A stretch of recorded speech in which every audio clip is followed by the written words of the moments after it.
O Assembleia Entrevista de hoje é sobre o Dezembro Laranja, o mês dedicado ao combate ao câncer de pele por meio de ações preventivas e de diagnóstico precoce da doença. O Instituto Nacional de Câncer, o INCA, apontou que só entre 2018 e 2019 foram mais de 165 mil casos. A Flávia Trevisan, que é médica e representante da Sociedade Brasileira de Dermatologia, aceitou o nosso convite, está aqui no estúdio e vai falar sobre o assunto. Bem-vinda, Flávia, tudo bem? Obrigada, Viviane. Olá para os espectadores. O Dezembro Laranja foi instituído por meio de uma lei estadual do deputado Anibele Neto, aqui na Assembleia Legislativa. É importante esse tipo de legislação? Resolve ou ajuda? Ajuda, com certeza ajuda.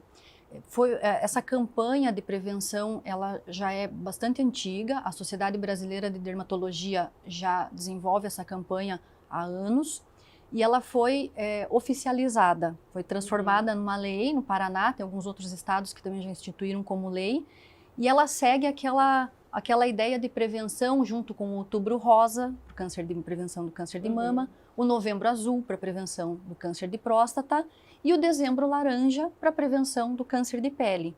E ficou uma sequência muito interessante, porque ficaram as cores dos meses, e o dezembro, que é um mês que começa o verão, então a gente refere lá ao sol, que é a principal ideia da prevenção, ensinar como se expor ao sol sem aumentar o risco. E o câncer de pele, devemos nos preocupar? Como é que ele é diagnosticado? Enfim, como que a gente sabe que tem câncer de pele, por exemplo? Então, a tua primeira pergunta ali, sobre a importância. Com certeza, é um câncer que tem os seus riscos, ele tem potencial de ser bastante agressivo. Os mais frequentes, geralmente eles têm um crescimento lento, então isso traz às vezes algum comodismo por parte do paciente, mas ele não para de crescer. Então é uma preocupação que a gente tem na pessoa postergar muito por ser algo que é muito lento e acabar atrasando o tratamento. Questão de reconhecimento do câncer de pele. Então, algumas sugestões para as pessoas até fazerem um autoexame. Quando aparece algum ferimento, alguma lesão de pele avermelhada ou que parece uma espinha, uma verruguinha diferente e que começa a ficar mais sensível, tem mais chance de sangramento, ou forma uma crosta em cima, uma casquinha em cima, quando ela é mais endurecida. Uma lesão que não cicatriza, aparece e fica. Uma coisa que é muito comum da gente ver nos consultórios, ferimento na paletinha do óculos, e a pessoa fica anos com aquilo pensando, é o óculos que machuca. Se não está cicatrizando, algo de errado tem. E uma outra dica para esse autoexame é prestar atenção nas pintas que nós temos. Todo mundo tem alguma pinta, mas elas são estáveis, elas se comportam de uma maneira estável ao longo dos anos. Quando uma pinta começa a ter modificação, crescimento, mudança de cor, coceira, sangramento, aumento da altura da pinta, merece atenção. Não significa que vai ser maligna, mas merece um atendimento por um especialista, pelo médico dermatologista. A falta de informação pode agravar o problema? Como todos os casos de saúde, quanto mais educação a gente tem, e aí que é o interessante dessa lei, né, que ela coloca como uma prioridade a informação, quanto mais educação, mais informação a gente tem, melhor é. A gente consegue um nível muito maior de prevenção e de promoção de saúde, promover a saúde. É muito mais fácil a gente ensinar como prevenir do que a gente fazer um tratamento para qualquer doença. No câncer de pele, a prevenção ela é muito importante, porque existe bastante chance de evitar. Como a maior parte desses 165 mil casos de câncer de pele, que é a medida do INCA, quase a totalidade deles é causado pelo sol. Então, é algo que a gente tem como controlar. Não controlar o sol, mas controlar a nossa exposição. Os cuidados. Além da prevenção, a gente tem um compromisso de trazer essa informação para também facilitar o diagnóstico precoce. Que a pessoa conheça esses riscos, saiba como identificar. ou como suspeitar que tem algo de errado para procurar atendimento. E hoje em dia o atendimento total, desde o diagnóstico até a finalização do tratamento e acompanhamento, é fornecido pelo SUS. O Sistema Único de Saúde, então, cuida Cuida do câncer de pele. Câncer. E o câncer, esse câncer de pele, ele tem algum sintoma? Ou é só a questão externa mesmo? Quando ele está nas fases iniciais, ele vai estar restrito à pele. Então, o que a gente vai ter vai ser alguma lesão na pele. Dependendo do tipo, a gente tem vários tipos de câncer de pele, alguns eles podem causar metástase, que é quando o câncer ele não fica só no local que ele apareceu, ele pode espalhar para os outros órgãos. Então, isso já é um grau bastante agressivo de alguns tipos de câncer de pele, que pode, inclusive, levar a óbito, e aí pode trazer alguns sintomas, emagrecimento, dor, qualquer alteração, dependendo do órgão que ele atingir.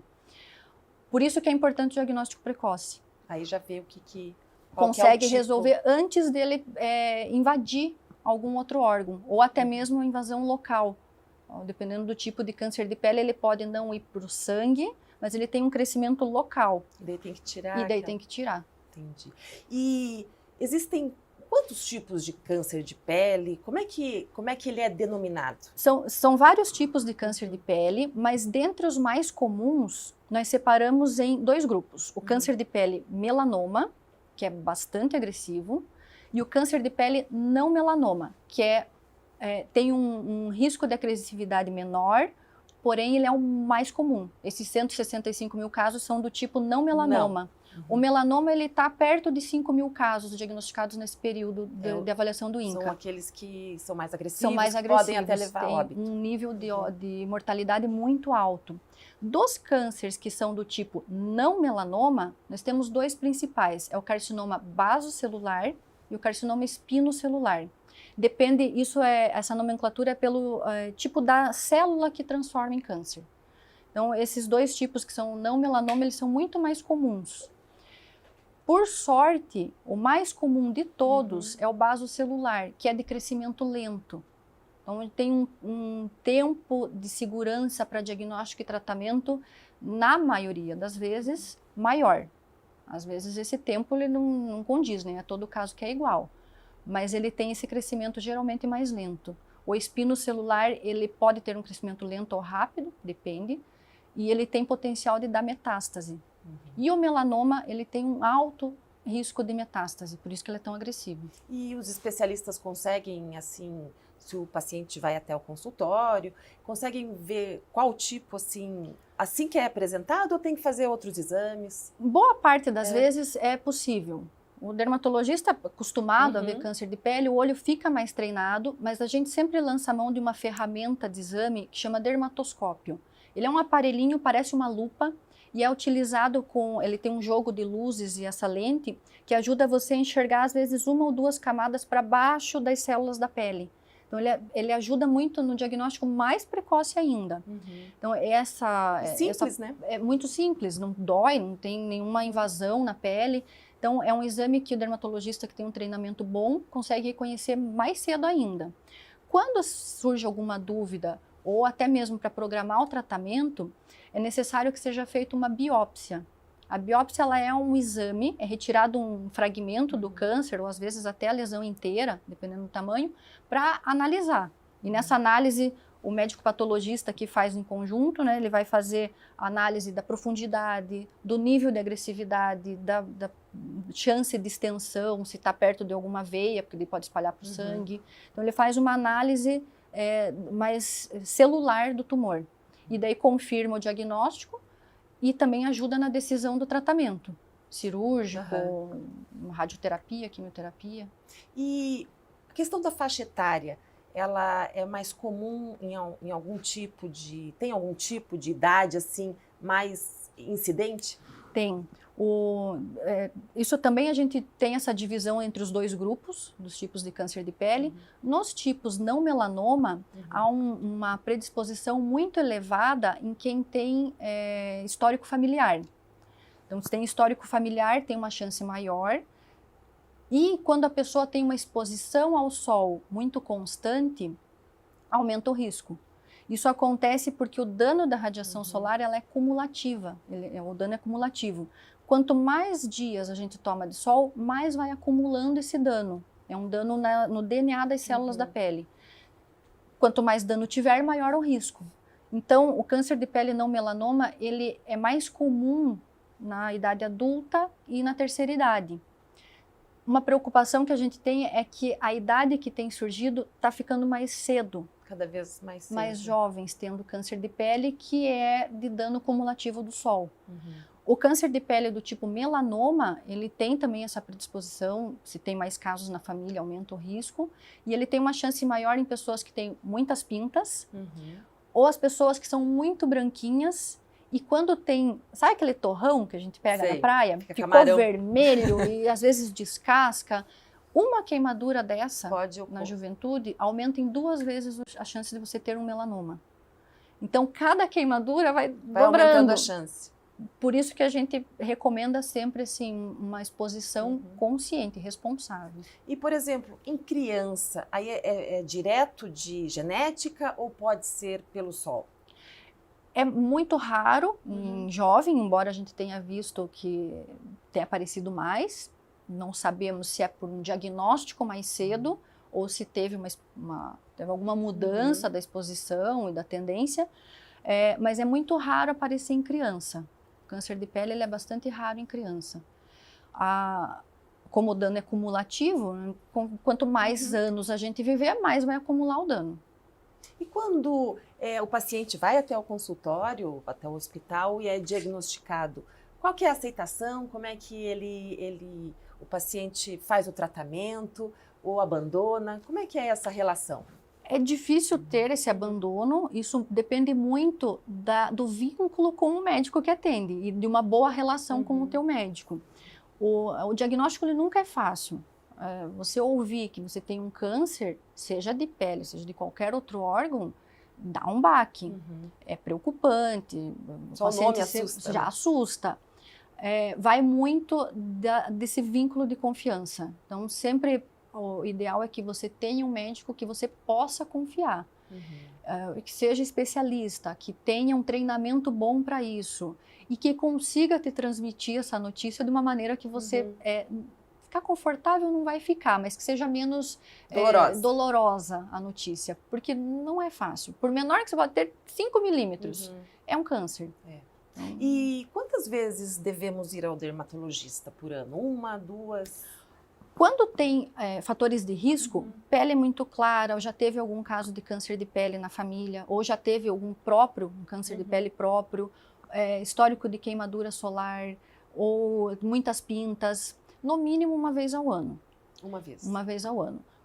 Quando já tem algum câncer de pele, aí depende do tipo e da agressividade. Às vezes a gente faz uma rotina de consultas de 3 em 3 meses, de 6 em 6 meses, mas para a população em geral, anual. E vai no consultório, tem a rede pública, então recursos tem, né, doutora? Recursos tem, e hoje em dia nós temos muitas opções de tratamento, mesmo nos casos avançados de câncer, tem medicações novas, formas de tratamento, as técnicas cirúrgicas estão muito melhores. Isso até perguntar, e o tratamento? Quais as opções? O mais indicado, se a gente pegar um grupo de diagnósticos ali, na grande maioria, o mais indicado é cirúrgico. A gente faz a biópsia para confirmar e fazer um estudo desse tipo de tumor e faz uma retirada cirúrgica sempre com uma margem de segurança. Então a gente não tira só o tumor, a gente tira uma margem em volta para ter segurança que foi curado. E é feita essa avaliação novamente da peça, da biópsia, para verificar se sobrou algum residual, se tinha alguma raiz, né? A gente usa esse termo para o paciente entender. Então, a primeira opção de tratamento é cirúrgico. Existem algumas opções como a curetagem, para câncer menor e menos agressivo. Medicamentoso também? Medicamentoso é mais difícil, são mais para os casos que a gente não consegue cirúrgico, fazer a retirada cirúrgica. Existem alguns produtos tópicos em creme que você pode usar, mas também são para tumores específicos, não dá para usar em todos. Câncer, quando é um estágio mais avançado, que já tem metástase, tem que ser feito um acompanhamento multidisciplinar, com mais de um profissional. Com outras especialidades médicas, o oncologista, o cirurgião oncológico, o dermatologista. E aí existem medicações que podem ser utilizadas para controlar esse tumor. Doutora Flávia, estamos chegando ao fim da nossa entrevista. Vamos dar algumas dicas e orientações para quem nos assiste agora. Começa o verão, esse sol, para aproveitar sem ter problema nenhum. Vamos lá. O que a senhora recomenda? Bom, a primeira recomendação é sempre o filtro solar. Não tem perigo de usar, não tem nada comprovado que vai absorver, que vai causar, que o filtro solar vai causar câncer. É importante usar. É uma forma de prevenção. E até assim, se eu não convenço pelo câncer de pele, que seja pela prevenção do envelhecimento da pele. O filtro solar, ele previne muito o envelhecimento da pele. Aplicação 3, às vezes até 4 vezes ao dia, dependendo se suar, se você se molhar, ficar passando a mão no rosto. Então, tem que fazer a reaplicação. Fator no mínimo 30. Existe um mito de que para cima de 30 é tudo igual, mas não é. Tem diferença dos fatores. Então, quem tem a pele mais clara ou quem já teve câncer de pele, tem alguma doença que não pode se expor ao sol, pode usar um filtro solar de 50 para cima. Aplicação em quantidade razoável, não é para passar uma gotinha e espalhar no corpo inteiro. Tem que passar para o rosto, pelo menos uma colherinha de chá para aplicar no rosto. Nos braços é 1 colher de chá para cada braço. No tronco são duas na frente e 2 colheres de chá atrás. E nas pernas também, 2 colheres para cada perna. Então, assim, é uma forma de mensurar se está passando a quantidade correta. Além do protetor solar, usar outras possibilidades de proteção do sol. Sombra, ficar no guarda-sol, alguma proteção, uma tenda. Fugir um pouco do sol, cuidar com o reflexo. Às vezes está lá na praia, na sombra do guarda-sol, mas a areia e a água refletem. Então, mesmo que vai ficar na sombra, precisa passar o protetor. Vestuário, boné, chapéu, homem que tem o cabelo mais curto, cuidar com a orelha, não esquecer da orelha. Vai ter uma exposição maior, um surfista ou um trabalhador que fica exposto ao sol, na lavoura, um carteiro, usa uma manga mais comprida. Não precisa ser uma manga grossa para passar calor, algum tecido mais que respire mais, mas que proteja o braço. Esses cuidados com a pele, eles também valem para a parte do olho. Então, usar um óculos de sol, porque o olho ele também sofre com radiação solar. E evitar aquele sol a pino, das 10 às 4. É um período que o sol está mais forte, a radiação do tipo UVA ela é mais alta nesse período. Então, evitar esse período. Preferir o sol antes das 10 e depois das 4, 5 da tarde. Mesmo sendo nesses horários, queima e precisa da proteção. E cuidar com os dias nublados. Também. Eles enganam. Quem que não conhece alguém que foi para a praia ou foi no parque, uma coisa, não tinha sol e volta todo vermelho. E uma sugestão para quem tem essa preocupação e esse cuidado com a saúde, faça um autoexame. Conheça as suas pintas. Vê modificação. As pessoas que são casadas, um olha do parceiro, olha as costas do companheiro, da companheira, para verificar se teve alguma mudança. E sempre que for necessário, marque uma consulta. Pode ser um médico generalista, mas se é algo da pele, o especialista em pele é o médico dermatologista. Então, procure atendimento, tem disponível no SUS. Quem não vai pelo SUS ou tem algum convênio, já tem algum médico de confiança, consulte quando tem dúvida, porque às vezes essa é a diferença do diagnóstico precoce e uma complicação que vai dar muito mais trabalho. É isso. Essa foi a doutora Flávia Trevisan, especialista e representante da Sociedade Brasileira de Dermatologia. Obrigada por estar aqui conosco no nosso Assembleia Entrevista. Obrigada, Viviane. Tomara que isso ajude alguém a se prevenir mais. É isso, esse foi o nosso programa de hoje. Obrigada pela sua companhia e até o próximo programa.